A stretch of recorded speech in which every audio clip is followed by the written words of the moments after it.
Так, достар, барлықтарыңызға қайырлы кеш. Қалдарыңыз қалай? Қазір бізде түнгі сағат 12 болды. Мен ютубқа шығып тұрмын, себебі мен видео түсіріп жатырмын. Осы 9 күндік каникул уже аяқталуына бүгін бізде уже 5-і, яғни 4 күн қалды. Яғни осы 4 күн ішінде мен өзім өзгерістер жасайтын боламын. Glow Up видеосын түсіремін, және 2023-ке дайындық. Яғни 2023-ке бүгін осы видеодамыз. Армандар картасын бірге жасаймыз, оқуымыз, жоспарлаймыз, посылка, үшін көп деген қызықты бір атмосферный, сіздердің тілдеріңіз айтқанда эстетикалық видео жасаймын.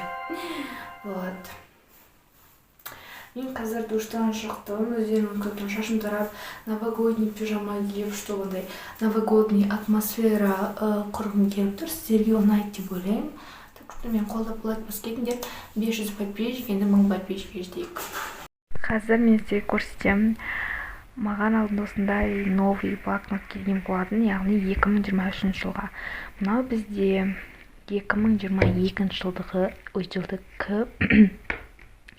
Оның ішінде мен пландай барлығын жазып тастаған, бірақ ана кейбір беттері бар, бірақ толмаған, бірақ анау пландарды мен 2023 жылға үлкен мақсаттарымды бұның ішіне жазбаған ғой, яғни бұл менде қателік болған. Но мен әр жылға 0 блокнот бастаймын, и поэтому осы жылға осындай блокнот әпкем сыйлаған. Историста көрсеткем, негізі көбісі менде историста қазір көрсетемін, қараңыздар. Эстетика болсын. Мен және жартысын толтырдым, но мен 100 арман жазам деп өзіме не бергем, короче. Әдейі осындай резинкамда бір жағаласы болды, қараңыздар. Мына қош келдің, 2023 ең қайырлы, табысты, керемет жыл, и мына жақта менің жазғандарым. И вот, мына уже мақсаттарым, пландарым кетеді, и вот. Мына жерде мен осылай сәндеп қойғам, мына мен 100 мақсатқа жеткізем дедім, осы жылға, бірақ әлі таппадым. Но менде қазір идеялар келді, и жазам. Вот.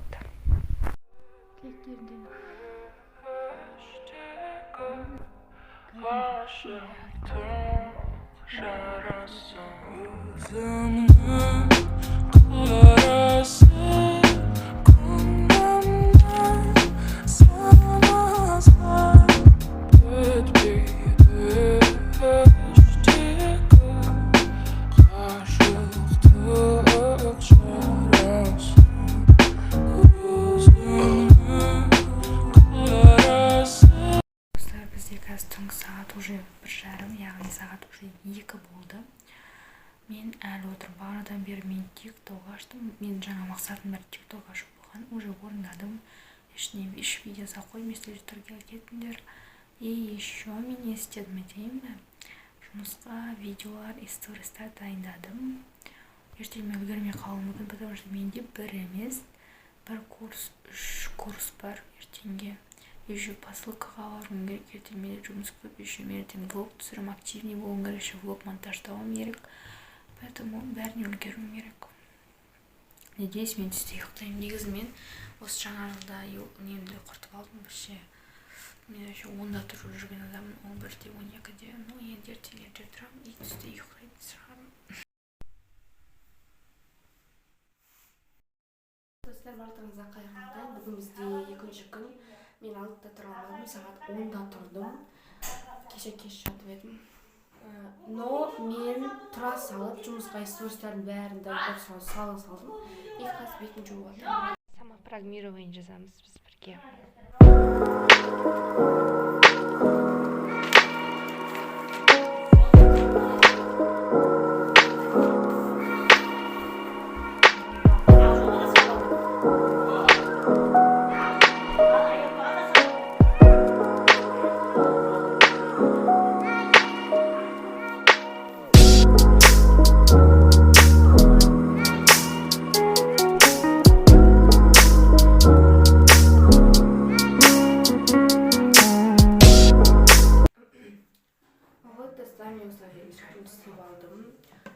Крем жағалым бетіме, потому что қазір қыс құрғап кетуі мүмкін. Вот қыстың шик.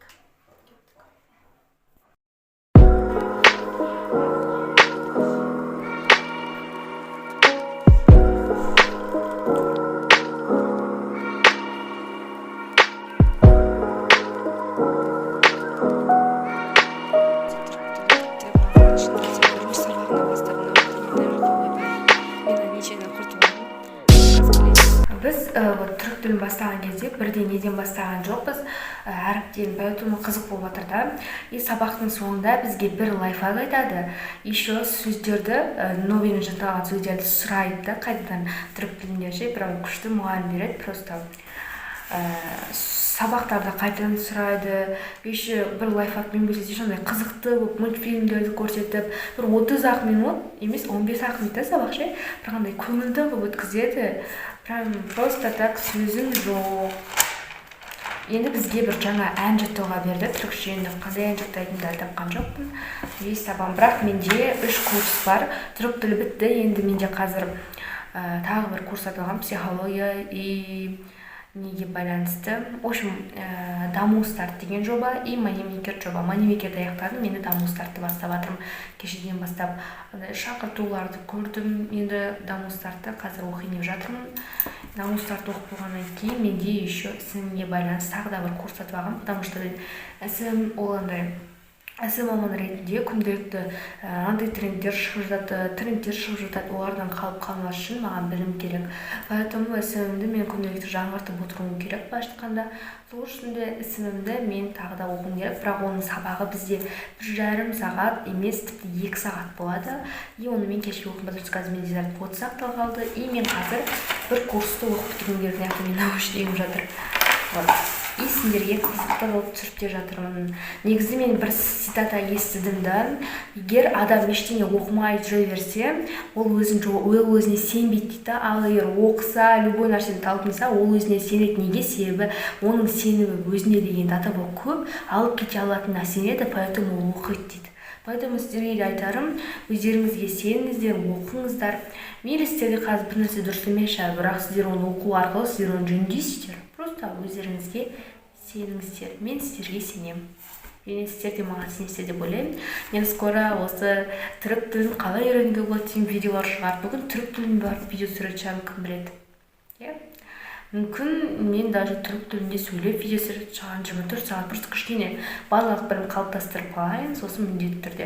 Мен ағылшын тілінде базалық білім менде спокойно бар, интермедиаттемін. Спокойно бір мәтінді аудара аламын, мен оған көзім жетеді, бірақ та әлі де жеткізу керек. Бірақ мен ағылшын тілін қазір оқып жүрген жоқпын, просто так қазір түрік тілі маған өте қатты қызық болып жатыр.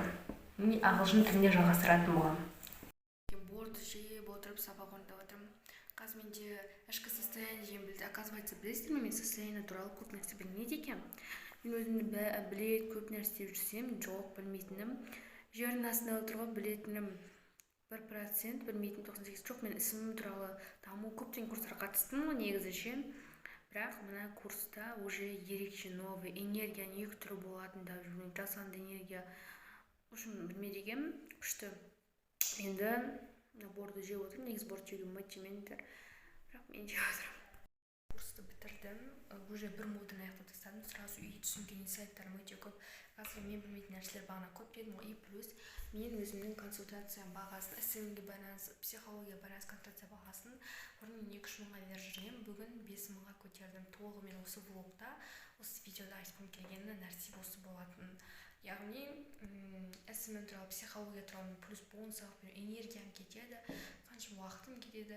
Мен сол өз өнімнің құндылығын енді түсіндім. Мен